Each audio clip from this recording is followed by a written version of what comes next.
Friends, I welcome you all over here. आपका स्वागत है। आपने यहाँ आकर विचार सुनने के लिए जो समय दिया उसके लिए धन्यवाद है। आज हमने अपने वर्कर्स के साथ मीटिंग ली थी। जन चेतना पार्टी हरियाणा की मीटिंग में ये फैसला हुआ है कि पार्लियामेंट के चुनाव में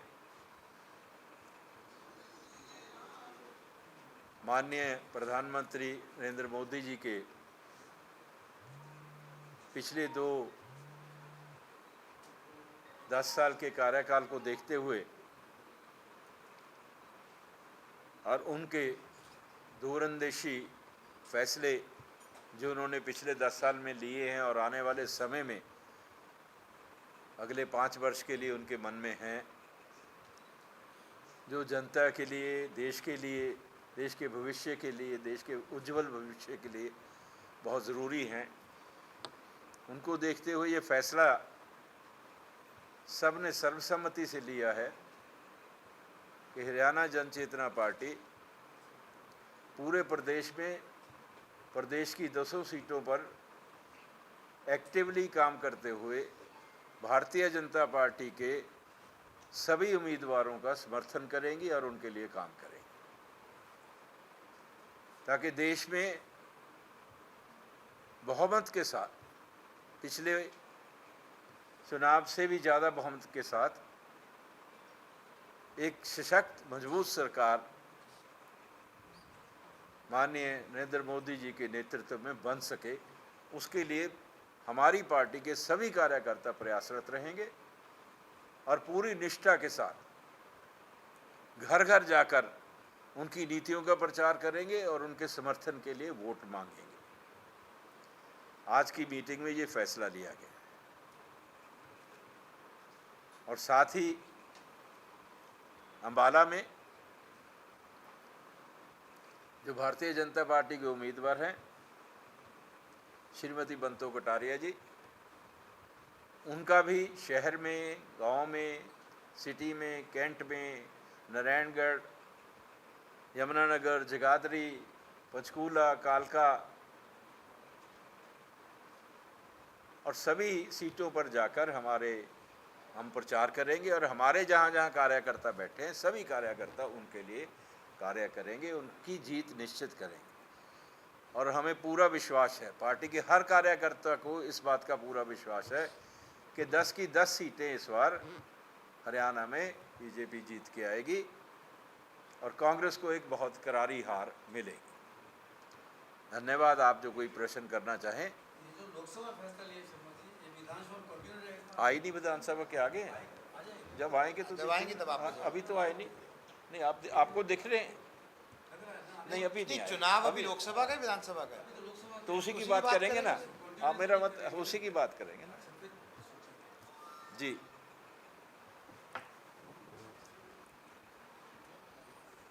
कोई क्वेश्चन लेना चाहे और किसी ने कोई प्रश्न? कार्तिक जी अभी कुछ बोलो। हाँ अभी बोल दो भाई, बोल दो। मैं आपके सामने जो बात अभी पंडित मनोज शर्मा जी ने कही है, मैं वही बात की तस्दीक करना चाहता हूँ कि सब लोग मिलके माननीय नरेंद्र मोदी जी को तीसरी बार जिताने के लिए प्रयास करेंगे और मेहनत करेंगे कि वो प्रचंड बहुमत से तीसरी बार सरकार बना पाए, ताकि जो अच्छे काम उन्होंने देश के अंदर पिछले 10 साल के अंदर किए हैं वो काम अगले 5 साल भी चलते रहें और वो कार्यान्वित होने का काम हो सके। जितनी भी नीतियां हैं, स्कीम्स हैं जिनसे लोगों को फ़ायदा मिल रहा है, चाहे वो आयुष्मान कार्ड हो, चाहे अनेकों स्कीमें हैं, उन सब का फ़ायदा लोगों को मिलता रहे और भारत को एक अलग संज्ञा दिलाने का काम किया है। पिछले 10 साल में मैं आपको इस बात की तस्दीक करता हूँ, इस भारत को इस नज़रिए से देखा जाता है दुनिया में, उसका दुनिया का दृष्टिकोण बदला है और जो अमूलचूल परिवर्तन उन्होंने व्यवस्था के लिए किए हैं, चाहे वो इंफ्रास्ट्रक्चर हो, चाहे वो रेलवे नेटवर्क हो, चाहे कि दुनिया का सबसे बड़ा इंश्योरेंस हेल्थ केयर प्रोग्राम हो, इन सब चीज़ों के ऊपर, और ताकि वो आगे बढ़ चढ़ के काम कर सके, ऐसा मेरा मानना है और ऐसा हम सबका मानना है। और हम सब प्रयास करेंगे, प्रयासरत हैं कि बड़ी जीत उनकी होए आने वाली 25 तारीख को और तीसरी लोकसभा चुनाव। हरियाणा में चुनावी नतीजे क्या देखिए, मेरा मानना है कि प्रचंड बहुमत से 10 की 10 सीटें भारतीय जनता पार्टी जीतेगी और अच्छा रिजल्ट है। हरियाणा में कौन से बड़े कारण हैं जिसकी वजह से आप मानते हैं कि लोग ज़्यादा वोट नहीं कर पा रहे हैं? देखिए, जो एक तरफ तो नरेंद्र मोदी जी का चेहरा है और 10 साल का ट्रैक रिकॉर्ड है, और हमारे यहाँ कहावत है प्रत्यक्ष को प्रमाण नहीं, और दूसरी तरफ हमें तो यही नहीं पता कि कैंडिडेट कौन है प्रधानमंत्री का। अगर आपको पता है तो मुझे भी जानकारी दीजिए। कांग्रेस तो दावे अब की बार कर रही है कि वो 5 से 6 सीटों पर दावे बार बार कर रहे हैं। दावे तो 10 के भी कर सकते हैं, लेकिन वो करीब 5 का रहे तो अपने आप हिसाब लगा लीजिए। दावा करने में कुछ नहीं जाता, दावा तो 10 का भी कर सकते हैं। कि लोकतंत्र में हर एक आदमी को हक है अपनी बात रखने का। जिनको जो विरोध कर रहे हैं उनका भी अपना कोई मुद्दा होगा जो रखना चाहते हैं, लेकिन हर व्यक्ति को हक है अपनी बात रखने का एज अ कैंडिडेट। जो कैंडिडेट जा रहे हैं उनको भी अपनी बात रखने का हक है, क्योंकि वो भी इसी संविधान के हिसाब से इसी देश के नागरिक हैं। मैं आपको अपना उदाहरण प्रस्तुत करता हूँ। जब मैं अपना राज्यसभा का चुनाव लड़ रहा था तो मेरे वोटर्स MLAs थे और मैं अपनी बात उन तक रखना चाहता था, क्योंकि चुनावी प्रक्रिया इस तरह होती है कि आप अपनी बात रखिए, अपना एजेंडा रखिए, अपना मैनिफेस्टो रखिए कि आप क्या करेंगे अपने लोगों के लिए, अपने प्रदेश के लिए, और उसके बाद जो सहमत होगा वो वोट देगा, जो असहमत होगा वो वोट नहीं देगा। तो मेरे को ये सौभाग्य नहीं मिला, क्योंकि जो कांग्रेस के MLA थे वो सारे रायपुर में थे उस वक्त और उन तक पहुंचने का मौका नहीं मिला, जबकि हमारे प्रदेश में निकाय के चुनाव हो रहे थे, अगर आपको याद है। तो आप ही लोगों के माध्यम से मैंने अपील की, शायद उसी से किसी का हृदय परिवर्तन हुआ और उन्होंने मुझे वोट दिया। सर, आपको नहीं लगता अगर ये फैसला थोड़ा पहले ले लिया जाता तो वो ज़्यादा फैसला तो जी वो होता है जब लिया जाता